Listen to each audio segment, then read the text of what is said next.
Star Wars Republic Commando is a masterpiece. If there's one Star Wars game that I could recommend to people that I think they haven't played, it would be Republic Commando. Republic Commando was released in 2005 and follows Delta Squad, which is a special unit of clone commandos. And this game is perhaps the most underrated game in Star Wars gaming history.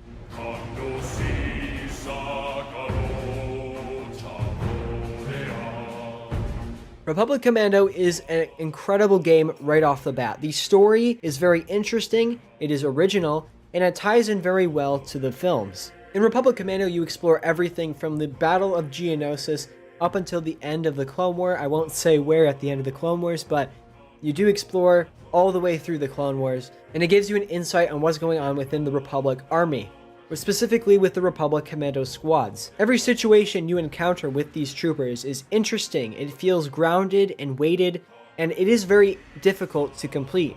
You constantly feel as if you're going through an actual war and you have to bring along a squad with you behind enemy lines. It feels very entertaining all the way through, and it definitely does feel like Star Wars. In the story, you get to play as Boss, which is the leader of Delta Squad, and you command 3 other Republic commandos: Sev, Scorch, and Fixer. Each of them have unique traits and abilities, so if you go and command someone to be a sniper, Sev will go and be the sniper because he is the team sniper. If you need to breach a door, Fixer will probably go and breach the door because he is the team's mechanic. If you need to blow up a giant walker, tell Scorch to attack the walker and he will blow up a walker because that is what Scorch does. These AI are extremely incredible and they have saved me on countless missions, and it's not like I feel like I'm carrying the squad. There are times where I feel like the squad is carrying me. If I cannot get back to at a certain location in the map and I'm really low, I can sit back, do some sniping, and have the squad pull up for me and do some fighting because I know we will win if there's not that many enemies. If we're getting wave after wave after wave,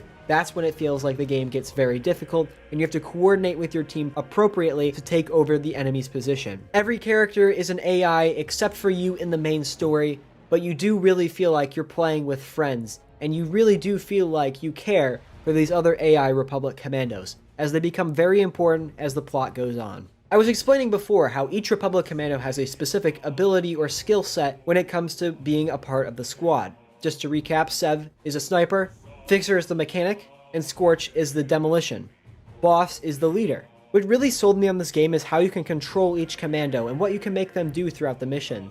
There are so many different objectives and so many different ways to play each room and every mission with different commandos that actually makes the game feel like you're playing a new game with every playthrough. Every single time you walk into a hallway or a large room with your squad, there will be about 1 million lights that flicker within the room. That tells you that you can order your squad to make a camp behind this barrack. You can go and tell Scorch to go blow up that enemy base while Sev provides sniper fire, while you and Fixer go get backed up. Every time your squad gets knocked out, you really do feel like you're losing hope and you're panicking because you know you're going to lose that mission if you can't revive your friends. And if you're down and there's enemies coming towards your squad, you could order one of your troopers to come and save you and have them maybe die, or you can have them fight them off because you know they can do it. The choice is yours with this game, and I love in how such a linear game you have so many choices. Now, moving away from the troopers specifically, I really do want to talk about the time period. As I said, Republic Commando is set during the Clone Wars, and the Clone Wars is my favorite era of Star Wars. The Clone Wars TV series is what got me into Star Wars in the first place, so this has a very special place in my heart, and I love that Republic Commando explores this time period even more. It gives you a fresh perspective on the Battle of Geonosis. You'd learn so many different things about what actually happened during that battle, and the implications of what happened of the Battle of Geonosis. It makes you feel lived in, it makes it feel real, and it makes it feel grounded.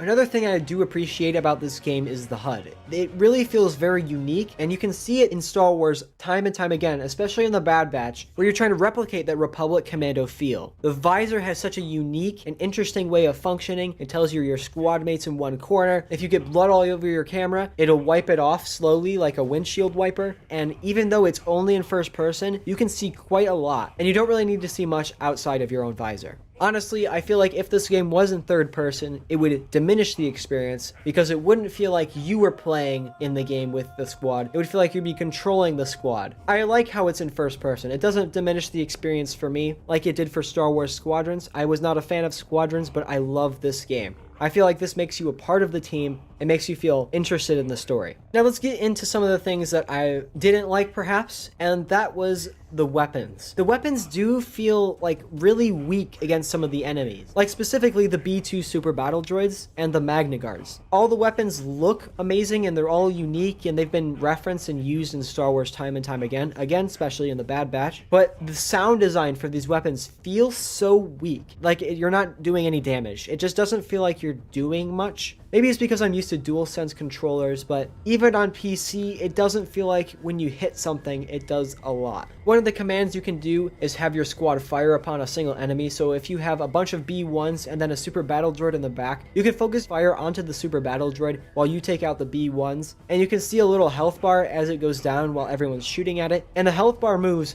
really, really slow. It doesn't feel like you're doing a lot of damage with these weapons, and the sound design for most of them is not phenomenal. I would have liked to hear more of an impact when that bullet hits the enemy. When you shoot a Geonosian, it just kind of falls over and there's no impact sound at all. If there was like a bullet sound whenever a bullet hit an enemy, it would enrich the game so much more, but unfortunately, it just has the little blaster sound effects whenever you shoot a bullet. If you can get past that feel of it not feeling like you're doing much damage, you're going to have a lot of fun with the combat in this game in general. I hate Geonosians so much, and I really hope that they all get burnt alive, and they do in Star Wars Rebels, and now I'm really happy about it. In all seriousness, there is very little to dislike about this game. The graphics don't really hold up to modern standards anymore. It's not the best looking game by any means, but it does do the job, especially for 2005 when this was released. You can tell what's going on, you can tell different things apart, and everything looks unique and it looks accurate to Star Wars. As I said before, it's kind of the same thing with the guns. The guns feel like Star Wars, they look like Star Wars, but it doesn't enrich the gaming experience. Obviously, the graphics, there's nothing you can do about it unless you get it on one of the newer platforms they just ported it to, like PlayStation and Switch, but it's just something I thought I'd mention because we're talking about things I'm not super fond of the game. One small thing that I thought I should mention before we go into the spoiler discussion about Republic Commando is the menu. It's really weird. Whenever you go to log into the game to enter your save, the mouse sensitivity, it moves so fast, you can barely move your mouse and it'll go all the way across your monitor. It is so hard to select your game. I don't know why this is. It is an issue if you're playing on PC. I had to search it up and wonder what setting was wrong, but apparently that's just how the game is. It is so weird. So if you're playing it on a console, this probably won't be an issue for you, but if you're getting it on PC, it's weird. Like, it's really, really weird. There's nothing you can really do to change it. Like, even if you lower the mouse sensitivity to like 1 or 0, it doesn't change it to where it would be like a normal mouse. It's really weird. It's like super fast. And I just thought I'd throw it in here because I know I was confused when I first picked up the game. So if you decide to pick up the game because of this video, I just thought I'd warn you, the menu is weird on PC. Now, I'm going to get into the spoiler section of this video right now. So if you want to go play the game right now after that review, then go do that and then come back because I think you'll be interested in what I have to say, especially regarding the end.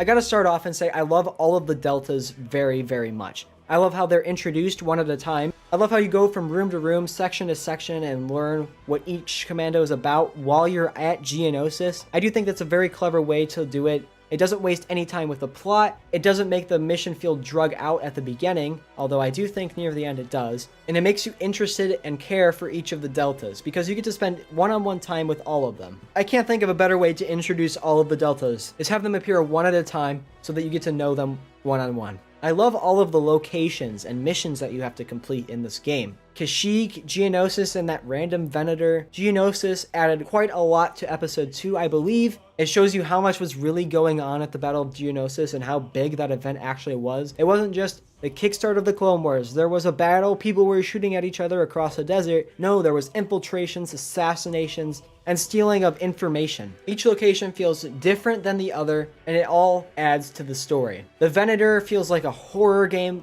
and if you love horror games, you're gonna love that Venator mission. It introduces a new threat to Star Wars, how big the Trandoshan Empire actually was with arms dealing and all that. And I think it did bring a lot to the table, even though it did seem kind of filler. And then Kashyyyk was very interesting. I felt that one had the most diverse environment out of all of them, breaking into prisons, going across bridges. I do think it was very fun, and that was probably my favorite mission out of all of them. I love the way that clones are portrayed in general. The Kaminoans at the beginning give a little monologue, and they talk about normal clones as if they're nothing. And they talk about Republic Commandos as brute force that are going to be the heart and soul of the Republic. I do really think it adds to the experience, and I love how it's handled. I love how the voices of all the commandos are different. I forgot to mention that. I love how Scorch is the jokester and he has more of a lighter voice compared to Sev, who sounds like Corpse Husband out here. It just adds to the story and makes you care about the characters since you can tell who they are in your ear, even though they're all clones, but they all have different voices, and I think that adds quite a lot. I really do love how they handle all the characters from the films as well. Yoda makes an appearance, so does General Grievous. This is General Grievous' second appearance. General Grievous first appeared in the 2003 animated Clone Wars, and then he appeared in Republic Commando, and then he appeared in the Revenge of the Sith game, and then he appeared in Revenge of the Sith. So Revenge of the Sith was actually his fourth appearance, even though it was his first movie introduction. So this game really just builds that hype for Revenge of the Sith if you're living through that time in 2005, and makes you wonder, maybe this General Grievous character is important. He was in that animated Clone Wars thing. He's in this game. I wonder what he's going to be in the future. So I love how they handled Grievous. Yoda makes you really mad at the end of the game. It really adds to the whole clone betrayal because at the time, the clones just kind of switched. There was no inhibitor chip because the Clone Wars didn't come around back then. So it does kind of plant those seeds for Order 66 and the clones. So at the time, it does make a lot of sense. Then they had other small characters like Sun Fac. I might be the only person who knows who Sun Fac is. He's a Geonosian lieutenant. He actually has an appearance in Galaxy of Heroes if you are familiar with that game. So that's cool that he's in another Star Wars video game. But I do really love how they handled every single character that you know from the films. Like all of them just have a unique personality that is very accurate to the comics, the TV shows, and the movies. Yoda is wise but arrogant, just like the Jedi Council was at the time. General Grievous is menacing and dangerous, just like he is in the 2003 Clone Wars. Sun Fac is kind of just there, and then there's other people like Tarful who are absolute badasses who just destroy everything, just like in the comics and other video games. Something that does harm the game quite a bit, I do feel like, is the missions really do feel drug out, especially near the end of the second and first missions. The end of the first mission can get quite annoying as there's loads and loads of enemies just chasing you. It does get frustrating, and it does happen quite a bit. The Venator is the same thing. There's a lot of enemies that just come after you, and it doesn't really feel like there's any point, rhyme, or reason to it. Just to have more time for people to spend playing the game. Doesn't add much to the story to have droid barracks fall from the sky, but that's what they did. The Kashyyyk mission, I do feel like, was kind of drug out near the middle, but the end was very necessary and felt very rewarding, but also very sad once you lose Sev. You could cut some stuff out from each mission. You could cut the end of the first mission out and the end of the second mission out and a little bit of the middle of the third mission out if you really wanted to. Although, at the end of the third mission, I do feel like that one should be that long, as it does feel like the end of the game, especially since they're supposed to be a recon team before the Battle of Kashyyyk, not during or after. One other issue I do have with this game is the length. Even though each mission is long, it does feel like it could have had more to offer. It has at the very beginning of the Clone Wars,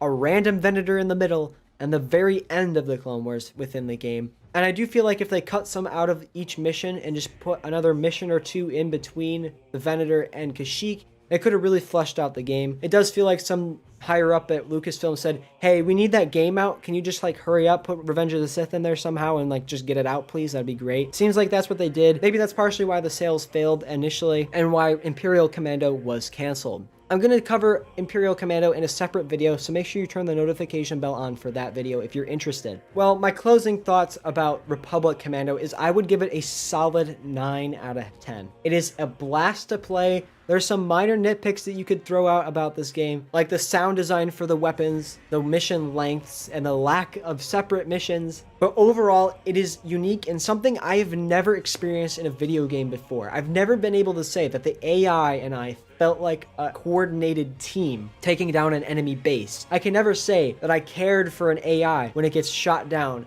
and feels like I need to go and revive them or else the mission could be in peril. And it doesn't feel like an AI has ever carried me through a game or I carried an AI through the game as much as this game has. It's on all platforms: Steam, Xbox, Nintendo Switch, and PlayStation 4. So if you have any of those platforms or all of those platforms, why not get it? I do believe it's $5 or $6 on Steam, so you can go pick it up right now if you have a PC. I'm not sure what it is on Xbox, Nintendo Switch, or PlayStation, but it cannot be a lot. It's an old game that adds quite a lot to the Star Wars lore. Make sure you drop a like and subscribe to the channel to stay up to date with Star Wars gaming news in the future, and thank you guys so much for watching.